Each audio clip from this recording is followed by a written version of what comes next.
सभी को सलाम, जय मसीह की। आज हम चर्चा करेंगे पहला पतरस, उसकी 2 आयात 11 से लेके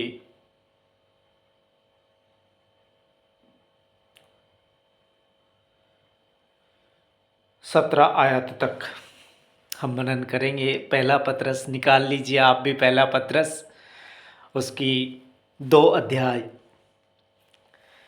11 आयत से लेके 17 आयत तक हम मनन करेंगे। पहला पतरस उसका 2 अध्याय 11 आयत से लेके और 17 आयत तक हम मनन करेंगे। तो यहाँ पर 11 में ऐसा लिखा हुआ है कि हे प्रियो, मैं तुमसे विनती करता हूँ कि तुम अपने आप को परदेशी और यात्री जानकर उन सांसारिक अभिलाषाओं से जो आत्मा से युद्ध करती है बचे रहो। सांसारिक अभिलाषा जो हमारी आत्मा से युद्ध करती है, युद्ध मतलब उस युद्ध के अंदर हमें हरा भी देती है कि हमें तो बहुत सारे पैसे चाहिए, हमें तो बंगला चाहिए, हमें तो अच्छी गाड़ी चाहिए, फॉर्चूनर चाहिए, स्कॉर्पियो चाहिए, अच्छी 5 मरले 10 मरले में कोठी चाहिए।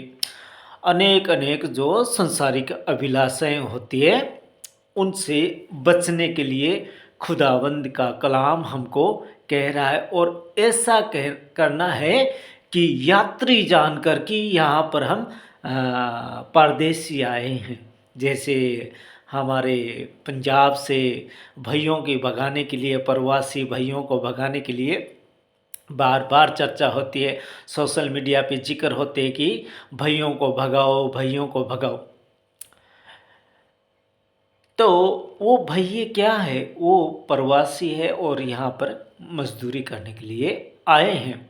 हम भी प्रवासी हैं, खुदावंद ने हमें यहाँ पर भेजा है, तो हमें भी जाना पड़ेगा।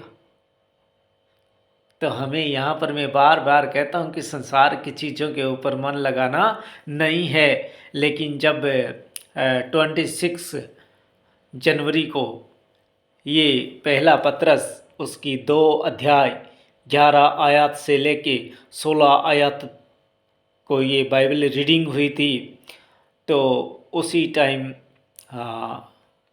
खुदावंद का ख्याल मेरे मन में आया कि मैं इसके ऊपर खुदा का कलाम मनन करूँगा और अपनी चैनल के ऊपर इस वचन को डालूँगा, क्योंकि ये खुदा का कलाम है और हमें अपने भाइयों तक, अपनी बहनों तक इस कलाम को पहुंचाना है, हमारा फर्ज बनता है मसीह होने के नाते। तो यहाँ पर लिखा है, हे प्रियो, मैं तुमसे विनती करता हूँ कि तुम अपने आप को परदेसी और यात्री जानकर, प्रवासी जानकर उन सांसारिक अभिलाषाओं से जो आत्मा से युद्ध करती है। आत्मा से युद्ध कौन करता है? आत्मा से युद्ध अभिलाषा करती है, जो हमारी अभिलाषा होती है कि मुझे ऐसी गाड़ी चाहिए, मुझे ऐसा घर चाहिए, मुझे ऐसा बंगला चाहिए, मुझे ऐसी कोठी चाहिए, और उसके लिए वो जहाँ तक भी गिर सकता है, जहाँ तक भी गिर सकता है। तो आज देख लीजिए, अपने सर्च के ऊपर भी कितना बड़ा संकट आया हुआ है। 2 करोड़ रुपए का संकट आया हुआ है। खाली एक चर्च का अरबों रुपए की ज़मीन बिकी, 1 अरब की ज़मीन बिकी, और 2 करोड़ का टैक्स उन्होंने नहीं दिया। 2 करोड़ का टैक्स नहीं देने की वजह से आज चर्च के ऊपर ये संकट आ गया। मतलब 100 करोड़ रुपया उन लोगों ने खाया, लेकिन 2 करोड़ भी वो लोगों ने देना नहीं चाहा कि हम चर्च को ये परेशानी, ये दिक्कत ना आए, हम ये 2 करोड़ पे कर देते हैं ताकि अपनी सीएनआई चर्च फिरोजपुर के ऊपर कोई संकट ना आए, लेकिन उन्होंने अभिलाषा उनकी आत्मा अभिलाषा ने उनकी आत्माओं से युद्ध किया और युद्ध के अंदर वो हार गए। जमीन तो उन्होंने सीएनआई की बेची है, परमेश्वर की छोड़ी हुई, परमेश्वर के नाम से छोड़ी हुई जमीन को उन्होंने बेचा, ठीक है, बेच दिया, कोई बात नहीं। लेकिन अगर 2 करोड़ का टैक्स वो अगर पे करते तो फिरोजपुर के कलीसिया के ऊपर ये जो चर्च के ऊपर ये संकट ना आता, अगर 2 करोड़ का वो टैक्स पे करते तो सरकार को। लेकिन उन्होंने ऐसा नहीं किया, उस 2 करोड़ का भी उनको लालच आ गया और लालच की वजह से आज वो हमारा चर्च को संकट में डाल दिया, अपने आप को भी संकट में डाल दिया और अनेक अनेक लोगों को भी अपने गिरोह में शामिल कर लिया।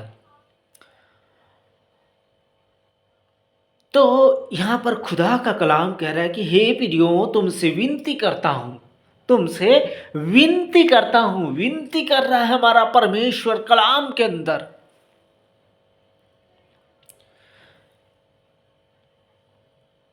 विनती कर रहा है हमसे। मसीह उत्तरदायित्व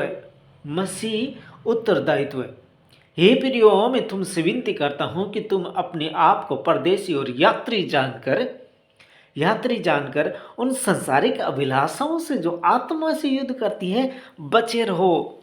हमें सोचना यही है कि हम एक परदेशी है, हम यात्री है, हम यहाँ के नहीं हैं। मैं बार बार जिक्र करता हूँ कि हम यहाँ के नहीं हैं, हम संसार के नहीं हैं, हम सड़क के, हमारे परमेश्वर खुदावंद के हम संतान हैं और प्रभु यीशु मसीह हमारा मार्ग और सत्य और जीवन है। प्रभु यीशु मसीह हमसे ये कह के गए हुए हैं कि मेरे पिता के घर में बहुत सारी जगह है, अगर ना जगह होती तो मैं तुमसे कह देता कि मेरे खुदावंद के, मेरे परमेश्वर के, मेरे पिता के घर में कोई जगह नहीं है, तुम अपनी जगह तैयार करो, तो ऐसा कह देता। लेकिन बहुत सारी जगह है, मैं तुम लोगों के लिए जगह तैयार करने के लिए चाह रहा हूं, जहां मैं रहूं वहां पर तुम भी रहो। ये किसने कहा है? प्रभु यीशु मसीह ने कहा है कि मैं जहां जा रहा हूं वहां पर तुम लोगों के लिए, जो परमेश्वर की संतान हो, मेरे भाई बहन हो, मैं तुम लोगों के लिए जगह तैयार करने के लिए जा रहा हूं, और जब तक मैं ना आऊं तुम लोग धीरज धर के रहना। फिर भी हम फंसते जा रहे हैं। कितने गिर रहे हैं हम पैसे के लिए। क्या होगा इस पैसे का? परमेश्वर कहता है कि मेरा दिन कब आ जाए कोई पता नहीं, चोर के समान कब आ जाए कोई पता नहीं। क्या आपको पता होता है कि आपके साथ कोई घटना घटने वाली होती है? तो पता होता है? नहीं पता होता, अचानक से घटती है। मेरे साथ भी बहुत बार घटती है। मैं कभी सोचता नहीं, कल्पना नहीं करता कि ऐसा हो सकता है, लेकिन वैसा हो जाता है। तो हमें परमेश्वर का भी ऐसे ही इंतजार करना है कि खुदावन तू कब आ जाए, तेरा पता कोई नहीं। तो हमको क्या रहना है? तैयार रहना है। जैसे 10 कन्याएं गई, मसाले लेके गई। क्या सचमुच में वो मसाले लेके गई थी?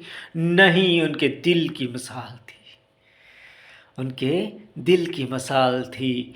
वो एक दृष्टांत कहा गया है कि 10 कन्याएं अपनी मसालें लेके गई और 5 की मसालें जल रही थी। उन्होंने तेल को एक्स्ट्रा लेके गई। जब उनकी मसालें बुझने लगी उन्होंने तेल डाल दिया। लेकिन 5 थी मूर्ख, जिनके पास मसालें लेके गई थी, लेकिन तेल नहीं होने के कारण वो क्या हुआ, मसालें बुझने लगी। वो क्या थी? वो दिल की मिसाल थी। दिल की मिसालें लेके गई थी। जब नींद आने लगी थी तो 5 क्या हुआ कि सो गई, वो मसालें उनकी बुझ गई।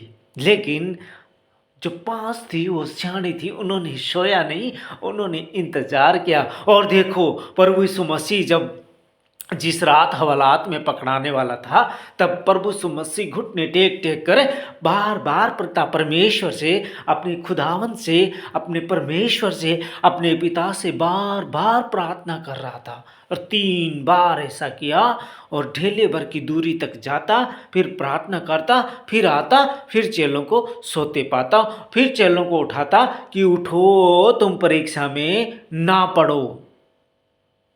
क्या कहा? कि उठो और प्रार्थना करो कि तुम परीक्षा में ना पढ़ो। मैं कहता हूं, अगर चेले वहां पर नहीं सोते तो डट कर मुकाबला होता और प्रभु यीशु मसीह के साथ में खड़े होते, जितने 11 चेले थे। लेकिन क्या हुआ? मसाले बुझ गई, मसाले बुझ गई। उनको बार बार नींद आ रही थी, और वो नींद कौन थी? वो शैतान की अभिलाषा, संसारिक अभिलाषा। ये नींद भी एक संसारिक अभिलाषा है मेरे दोस्तों।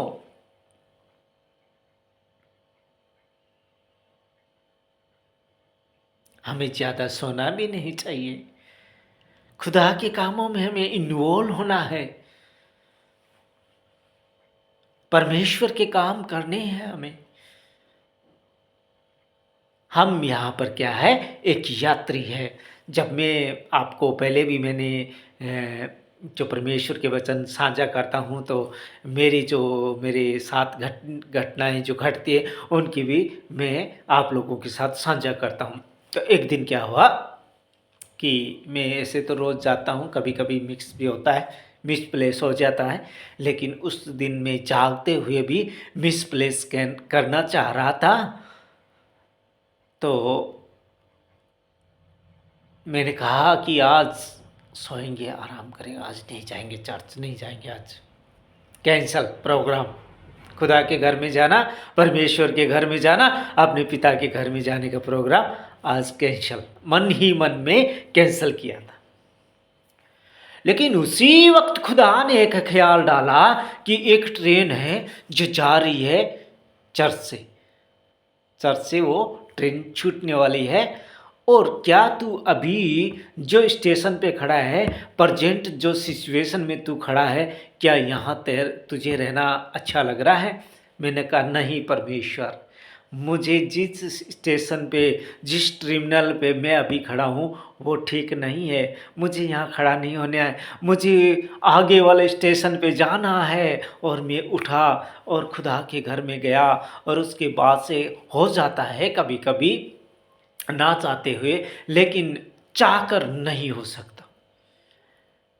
लेट जरूर जाता हूँ, लेकिन ऐसा मिस प्लेस नहीं होने देता, क्योंकि खुदाबंद ने कहा कि वहाँ से एक ट्रेन जा रही है, वो क्या करेगी? तुझे आगे के स्टेशन पे लेके जाएगी, जहाँ तू प्रजेंट जिस टर्मिनल पे खड़ा है, क्या तुझे वो टर्मिनल ठीक रहा है? ठीक है तो तू वहाँ पर खड़ा रह, मत जा चर्च में, कोई बात नहीं। लेकिन क्या तू जहाँ जिस टर्मिनल पे तू अभी प्रजेंट स्टैंड अप है, खड़ा है, क्या तू ठीक जगह पे खड़ा है? मैंने कहा नहीं प्रभु, मैं जो टर्मिनल पे खड़ा हूँ वो सेफ़ नहीं है, मैं संसार में खड़ा हूँ, ये टर्मिनल सेफ़ नहीं है, ये थोड़े दिन का है, ये थोड़े दिन की नींद है, उसके बाद में तो त्राह त्राह, इधर से दुखेगा, उधर से दुखेगा, इधर से दुखेगा, अभी भी दुखता है। 10 साल बाद में क्या होगा, 5 साल बाद में क्या होगा, हमें पता कुछ नहीं है कि हम इस ज़बान से बोल पाएंगे या नहीं बोल पाएंगे। जब तक हम बोल पाते हैं, बोलिए बोलिए बोलिए, आगे आइए, खुदा के कामों में आगे बढ़िए।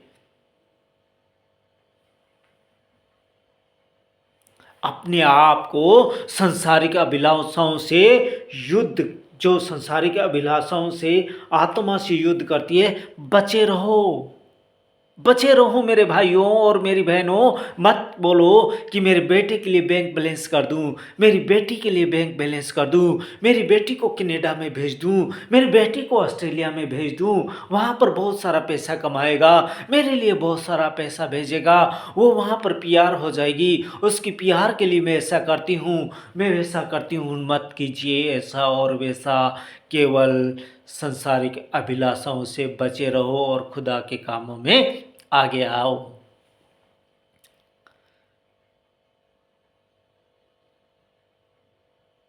बचे रहो। आगे कहता है खुदा का कलाम 12 में, अन्य जातियों में तुम्हारा चाल चलन भला हो, ताकि जिन जिन बातों में तुम्हें कुकर्मी जानकर बदनाम करते हैं, वे तुम्हारे भले कामों को देखकर उन्हीं के कारण कृपा दृष्टि के दिन परमेश्वर की महिमा करे। फिर से पढ़ता हूँ 12, अन्य जातियों में तुम्हारा चाल चलन भला हो, ताकि जिन जिन बातों में वे तुम्हें कुकर्मी जानकर बदनाम करते हैं, वे तुम्हारे भले कामों को देखकर उन्हीं के कारण कृपा दृष्टि के दिन परमेश्वर की महिमा करें। परमेश्वर की महिमा करें मतलब आज हमारे साथ हमारे संसारिक भाई लोग हमारा मजाक भी उड़ा देते हैं, कोई बात नहीं है, हमें उनका गुस्सा नहीं मानना है, उनसे प्रेम करना है, मीठी मीठी बातें उनसे करनी है, परमेश्वर के बारे में उन्हें बताना है। तो क्या होगा कि जब परमेश्वर जिस दिन आएगा उस दिन क्या होगा, आपका चाल चलन देखकर, हम कैसे चलते हैं, कैसे बोलते हैं, वो चाल चलन देखकर वो क्या होगा कि वो लोग भी परमेश्वर की महिमा करेंगे। ऐसे परमेश्वर की महिमा सभी करते हैं, लेकिन उस टाइम परमेश्वर की महिमा करेंगे। कैसे महिमा करेंगे? आपका मसीह लोगों का चाल चलन देख कर कि ये कैसे चलते हैं और कैसी बातें करते हैं मसीह के लोग। हमें नहीं होना है किसी के लड़ाई झगड़ों में शरीक होना नहीं है, किसी का लड़ाई झगड़ों में साथ देना हमें नहीं है। हम मसीह के लोग हैं, हम परमेश्वर के लोग हैं, हमें लड़ना नहीं है, हमें झूठ बोलना नहीं है, हमें चोरी करनी नहीं है, हमें किसी की निंदा करनी नहीं है, हमें किसी की सिरिया करनी नहीं है, किसी की चुगली करनी नहीं है। इनसे परमेश्वर क्या करता है? घृणा करता है। परमेश्वर को गुस्सा आता है कि मेरे बेटे और मेरी बेटियां ऐसा करती हैं। तो हमें ऐसा कभी करना नहीं है, क्योंकि परमेश्वर का पवित्र कलाम कहता है कि अन्य जाति में तुम्हारा चाल चलन देखकर तुम्हारे भले कामों पर कृपा दृष्टि करके जब परमेश्वर का दिन आएगा तो वो परमेश्वर की महिमा करेंगे। क्या करेंगे? महिमा करेंगे परमेश्वर की।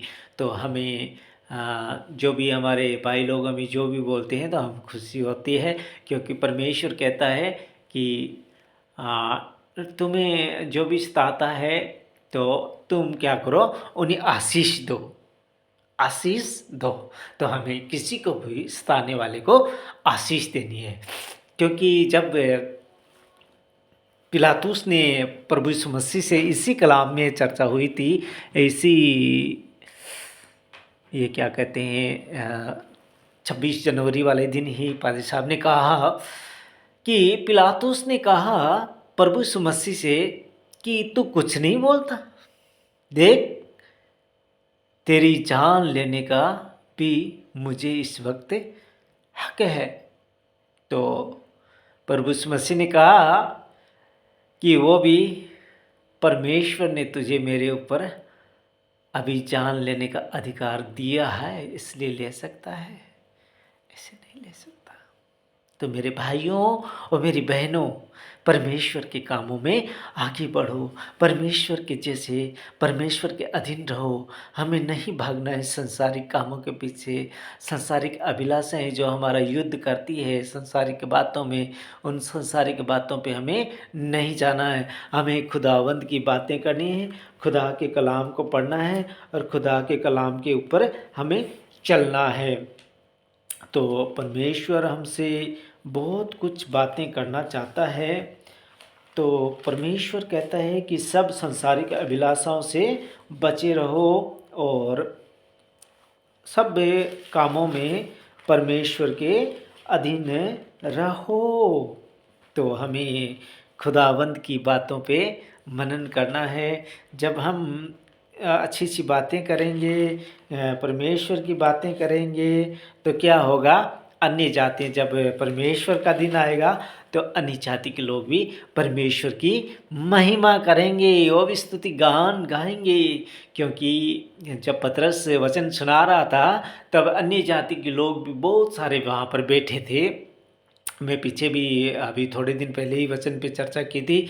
तो क्या हुआ कि सामर्थ्य उड़ेलगी, पवित्र आत्मा उड़ेलगी परमेश्वर के द्वारा। तो वो पवित्र आत्मा उड़ेलगी तो अन्य जाति के लोग भी, जो इब्री नहीं था वो इब्री भाषा बोल रहा था, जो यहूदी नहीं था वो यहूदी भाषा बोल रहा था। सब जो अपनी अपनी भाषाएं, सब अपनी अपनी भाषा बोल रहे थे, लेकिन सबको अपनी भाषा जान पड़ रही थी। मतलब सबको सुनाई ऐसे ही दे रहा था कि ये मेरी भाषा बोल रहा है, ये मेरी भाषा बोल रहा है, ये मेरी भाषा बोल रहा है। जब हम यहाँ संसार से चले जाएंगे और आत्मिक जब हमारी आत्मा होगी, तब हमें जो चिड़ियों का शब्द होगा, वो चिड़ियों के भी शब्द हमें समझ में आएंगे कि चिड़िया हमसे कह क्या रही है, कह क्या रही है। तो परमेश्वर के कामों में हमें आगे बढ़ना है। परमेश्वर से हमें परमेश्वर का मोस्ट वेलकम हमें करना है हमारे दिल के अंदर।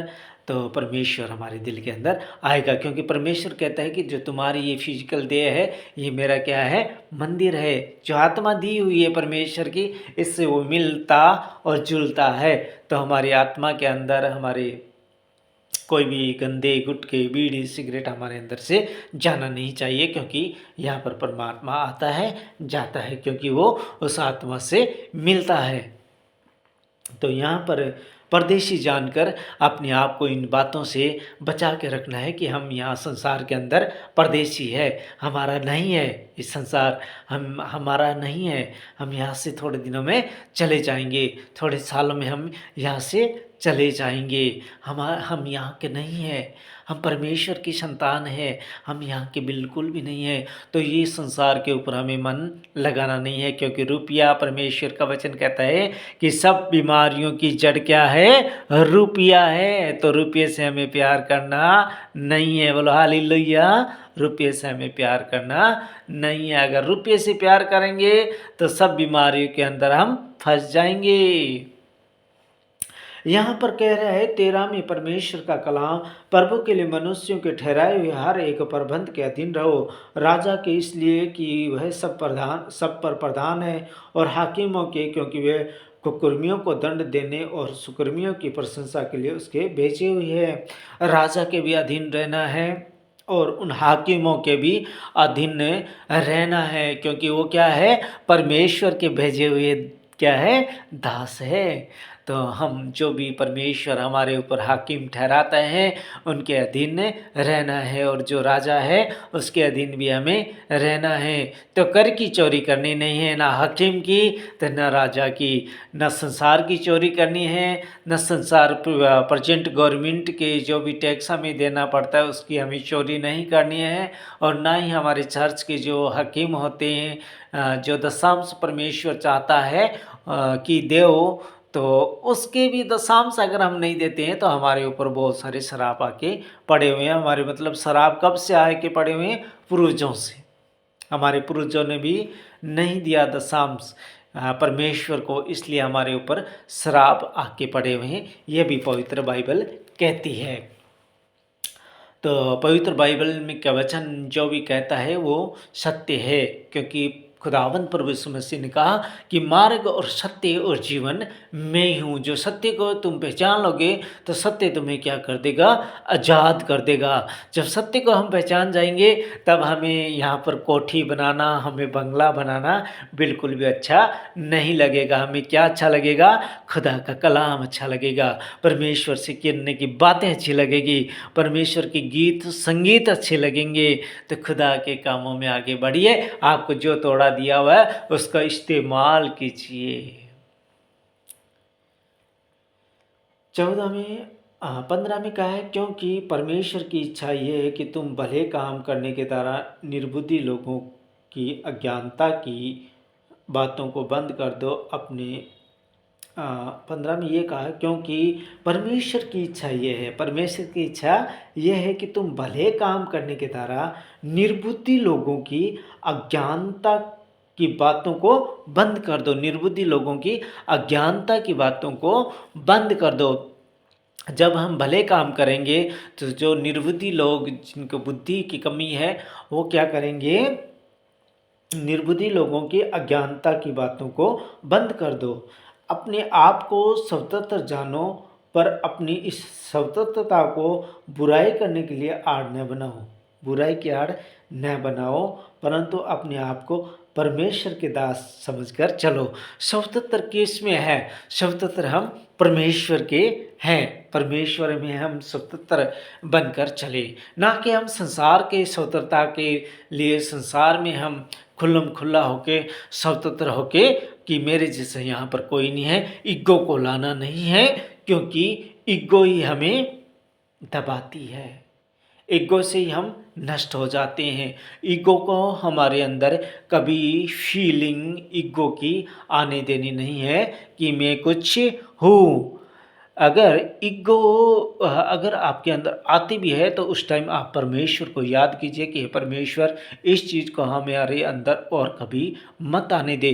क्योंकि जब वो दास था जिसने बड़ी बड़ी बखारियाँ बना ली, मतलब गोडाउन बना लिए, बड़े बड़े गोडाउन बना के, और उसने कहा कि अब बहुत सारा अनाज आ गया है, क्योंकि पहले मेरी बखारियाँ, पहले मेरे गोडाउन थे वो क्या थे, छोटे छोटे थे, और अब मैंने बड़े बना लिए हैं और मेरे पास धान भी बहुत सारा आया है, जो अनाज बहुत सारा हुआ है, इसको मैं खाऊंगा पीऊंगा और बहुत दिन तक जीऊंगा। लेकिन परमेश्वर का आत्मा उसी रात उसके पास आया और कहा कि आज ही तेरे प्राण इस संसार से उठा लिए जाएंगे। बोलो, उसकी बखारियां बनी हुई, उसके बड़े बड़े गोडाउन बने हुए क्या काम आए? आए कुछ काम? आए तो बताओ। नहीं आए ना? तो हमें यहाँ पर गोडाउन बनाने नहीं है, हम यहाँ पर गोडाउन बनाने आए नहीं हैं, हम यहाँ पर कोठियाँ बनाने के लिए आए नहीं हैं, हम यहाँ पर कारें खरीदने के लिए आए हुए नहीं हैं, हम यहाँ पर कंफर्टेबल जीवन जीने के लिए आए हुए नहीं हैं। हम परमेश्वर के जन हैं। हमें परमेश्वर ने किस लिए भेजा है, ये परमेश्वर से पूछ के तो देखो। परमेश्वर आपको अपने आप वो समझ और बुद्धि दे देगा कि याद करा देगा कि तुम्हें इस काम के लिए भेजा गया है। 16 कहिए है, 16 में अपने आप को स्वतंत्र जानो, पर अपनी इस स्वतंत्रता को बुराई के लिए नहीं, बुराई करनी कभी नहीं है, बुराई के लिए नहीं, बुराई के लिए आड़ न बनाओ, परंतु अपने आप को परमेश्वर के दास समझकर चलो। कि हम परमेश्वर के लोग हैं, हम ऐसा नहीं कर सकते। सबका आदर करो, सबका आदर करो, और भाइयों से प्रेम रखो, परमेश्वर से डरो, राजा का सम्मान करो। परमेश्वर से डरो, राजा का सम्मान करो। अपने भाइयों से क्या करना है? प्रेम करना है। अपने भाइयों से क्या करना है? प्रेम करना है। अन्य जाति के भी हमारे भाई है, वो भी हमारे भाई है, क्योंकि कुछ सालों पहले हम भी अन्य जाति के थे। लेकिन जो परमेश्वर कहता है कि जो मेरा होगा वह मेरा शब्द सुनेगा, तो अन्य जाति में भी परमेश्वर कहता है कि मेरे घर से अभी भी बहुत सारे जो मेरे बेटे और बेटियां बाहर है, वो भी इस घर के अंदर आना तय है और आएंगे, आएंगे। जो यहाँ पर कह रहा है परमेश्वर का वचन कि तुम्हारा चाल चलन देखकर, तुम्हारे भले कामों को देखकर जब परमेश्वर की कृपा दृष्टि होएगी, तब वो परमेश्वर की महिमा करेंगे। तो जब पतरस वचन सुना रहा था, सामर्थ्य अन्य जातियों के ऊपर उधेली गई, तो वो क्या किया कि महिमा करने लगे थे, परमेश्वर की महिमा करने लगे थे। तो वैसे ही वो भी महिमा करेंगे परमेश्वर की। तो परमेश्वर हमारे अन्य जाति के भाई लोगों से भी बड़ा प्यार करता है, क्योंकि वो भी तो परमेश्वर की संतान हैं। परमेश्वर तो एक है, निराकार है, उसे किसी ने कभी नहीं देखा। तो एक परमेश्वर को हम पुकारेंगे तो परमेश्वर हमें ज़रूर सुनता है हमारी बातों को। उसके बाबा, उससे पिता, उससे रब्बी, उससे कह के तो देखो, वो बहुत प्यार करता है। वो कहता है कि तुम संसारिक बच्चे से इतना प्यार करते हो, क्या मैं तुम्हें बनाने वाला पिता तुमसे प्यार नहीं करता? क्या उस बच्चे को आपके पास मैंने नहीं भेजा संसार में तुमको खिलाने-पिलाने के लिए? क्या तुम मुझसे इतना प्यार करते हो? क्या मैं तुम्हें भेजने वाला तुमसे प्यार नहीं करता? क्या तुम मेरे बच्चे नहीं हो? तो हमें परमेश्वर के बच्चे हैं हम, हमें परमेश्वर के पास रहना है, परमेश्वर की बातों का अ, वेलकम करना है, परमेश्वर से बातें करनी है, परमेश्वर से मीठी-मीठी बातें करके तो देखिए, जब आप अकेले बैठ के परमेश्वर से बातें कीजिए कि परमेश्वर मुझे किस लिए इस धरती के अंदर भेजा है, किस लिए मैं संसार में आया हूँ, तू तो जानता है। मैं तो यहाँ पर आके भूल गया, मेरे देख बच्चे हो गए, मैं बच्चों को खिलाने में व्यस्त हो गया, बच्चों की पढ़ाई लिखाई कराने में व्यस्त हो गया, बच्चों का करियर बनाने में व्यस्त हो गया, लेकिन तू भेजा किस लिए था, वो काम तो स्मरण करा। वो कहता है कि जो फर्स्ट में आ गया, जो 10 साल का रहते हुए आ गया, उसको भी स्वर्ग का राज्य, जो 30 साल, 35 साल, 50 साल के अंदर आया, उसको भी स्वर्ग का राज्य, और जो 80, 90, 100 साल में आया, उसको भी स्वर्ग का राज्य बराबर हिस्सा दिया। परमेश्वर ने कम ज़्यादा नहीं किया, क्योंकि हम उसके बच्चे हैं। हम 60 साल के हैं तो उसके बच्चे 2 साल के ही हैं, हम 10 साल के हैं फिर भी उसके बच्चे 2 साल के ही हैं। तो उसने हमारे साथ भेदभाव नहीं किया है। हम 90 साल, 80 साल के भी परमेश्वर में आते हैं तो परमेश्वर का राज्य हमारा है। परमेश्वर का दरवाज़ा जिस घड़ी भी हम खटखटाते हैं, दरवाज़ा खोलता है। वो कहता है मांगो तो दिया जाएगा, ढूंढो तो पाओगे, द्वार को खटखटाओगे तो खोला जाएगा। तो हम परमेश्वर से मांग कर देखें, परमेश्वर का द्वार खटखटा के देखें, परमेश्वर को ढूंढेंगे तो पाएंगे। तो ये है खुदा का कलाम। या आपको खुदा का कलामों के ऊपर चलना है, क्योंकि खुदा कहता है कि परमेश्वर से डरो और परमेश्वर के अधीन रहो। तो आज का कलाम आपको कैसा लगा? आप कमेंट और शेयर करके ज़रूर बताइए, ताकि लोगों तक और भी ये वचन पहुंच सके और परमेश्वर के जो जन हैं उन तक ये बातें पहुंच सके।